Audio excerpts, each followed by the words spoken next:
Welcome back to On the Spot. Norman Graham and Saquon Jones is here. Thanks for having me, Norm. It seems like we only do shows when we have some sort of controversy with young African American males in the court system. That's what you like talking about, brother. That's one of your favorite things besides your famous Republican Party. But we're going to start out. Tell us what happened in Florida with this shooting. Michael Dunn, who is a Caucasian male, 47 years old. You sure he's 47? Yeah, he's 47, yeah. He pulled into a gas station. Some, African American black males, young black males, were blasting music, and he felt he needed to say something about it. They didn't comply, and he allegedly said, well, not allegedly, but he said he felt threatened, and they allegedly had weaponry, and he felt that it was up to him to take the law in his own hands and attempted to murder 3 other young men, but actually murdered one of them. A total of 4. Yeah, it's crazy. Men in the car, young men. Yeah, I'm telling you, as a father of a teenager who's about to go to college down south, this is a tremendously volatile and emotional case for me. But on the other side of it, I feel as though African Americans are blamed for this too. And I'll tell you why. Did he have a gun? He did not have a gun, no. I asked that question. I know what. I'm looking at it from a political standpoint. Okay. When you look at statistics and you have these stand your ground states, you have a substantial amount of African Americans who are not voting or unregistered to vote. Mm-hmm. So you have these individuals who are in office and who are basically adhering to the needs of the people who vote for them.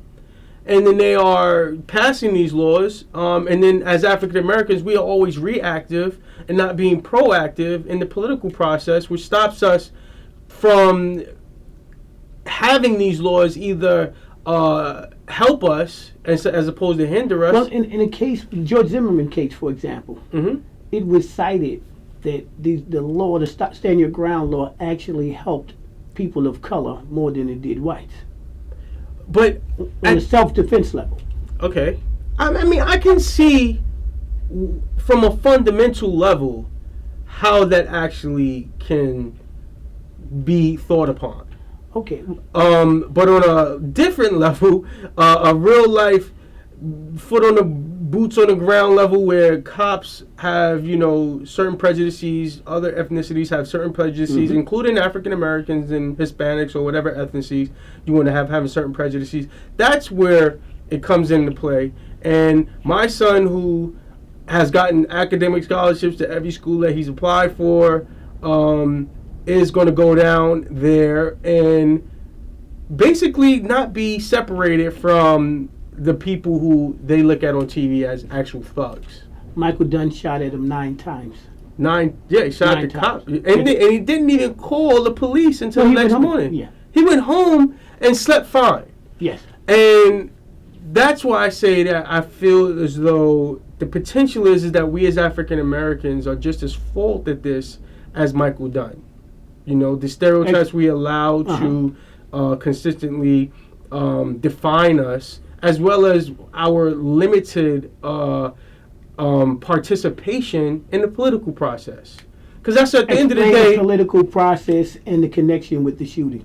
The fact that when you have a politician who, is going to be listening to people who want to have their guns and be able to use them. Because at the end of the day, Norm, what's the point of having a gun if you can't kill stuff?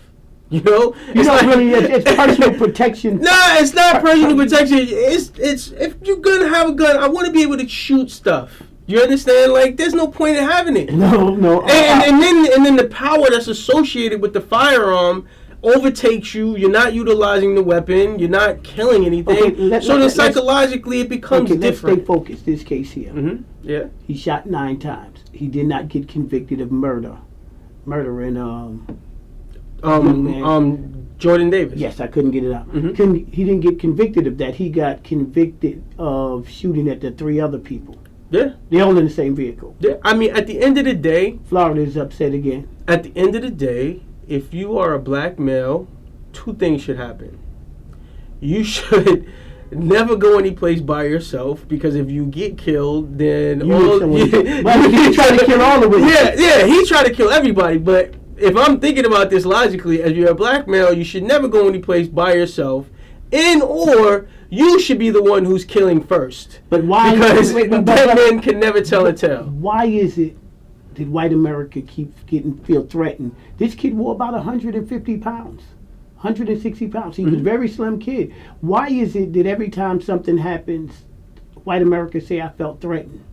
Well, I mean... Or blame it on the black, another story. No, let's be 100%, keep it 100%. Yes. We walk down Nostrand Avenue, and I'm scared of some of the dudes that I see, you know? I grew up in the guts of the projects, all right? At the end of the day, I'm nervous about what I see going down the street. Okay. And if me growing up in that element is nervous, I can only imagine what the sort of psychological torment you can possibly go through if you're somebody who's never experienced that. Mr. Dunn just didn't say a word to him. See, the gun empowered him to be a little tougher than what he really was. Yeah, absolutely. And that's what, and for me, I had a conversation with a friend of mine about guns today, and he wants to go get a permit, and I'm like, the reason why I don't even want to touch a gun is at the end of the day, we're shooting guns the same way we have been since we fought the Indians for the Midwest. Mm-hmm. Like, why are we not having laser beams? I don't think that if there's any innovation, if guns were a cable company or the internet, we would be protesting. So why would I reduce myself to use something that's fundamentally not going to evolve, because we've been doing it for over 200 years the same way? Okay. They plan on retrying him on the murder charge, even though he can still get about 60 years for the attempted murder charges of the other kids. The prosecution, Angela I believe her name is, I don't know what that district attorney is thinking about. I mean, I understand ambition, and she wants to be, use this as a stepping stone for a bigger political process, but I don't know who else has shot themselves more in the foot than she has with the Trayvon Martin case. So do you blame it on Jordan Davis case? Do you blame it on her or the people? I mean, these are just incompetent lawyers who I don't blame the law. I blame the individual she's appointing to interpret it and to basically prosecute these cases. And then, so if you can't defeat the law, then you have to have either smarter attorneys. Explain to me how they can convict Dunn for killing shooting at the children, the other kids, but they can't. Because they're saying that Jordan Davis, they don't believe, or they don't have an idea on how threatening he was, what he was potentially doing, to make Mr. Dunn feel threatened. There was no, Jordan Taylor can't say, and the fact that they had other witnesses, like the fact that I think the daughter-in-law, somebody else came and said, my father really, Mr. Dunn, whoever it was in connection with his fiance said thug music. Yes. His fiance. He also wrote letters from jail, basically talking about people of color. So he had some prejudice going on here. Listen. And the first thing we do is our intent becomes, hey, he's black, he's threatening. Cut your music down, the thug music down, and I feel a little tougher because you've apparently felt tough challenging 4 people and you're by yourself. Yeah, absolutely. Well, that's what guns do. Yeah, it made you feel a little tougher. What's the point of having a gun if you can't destroy stuff? And do you believe in another trial?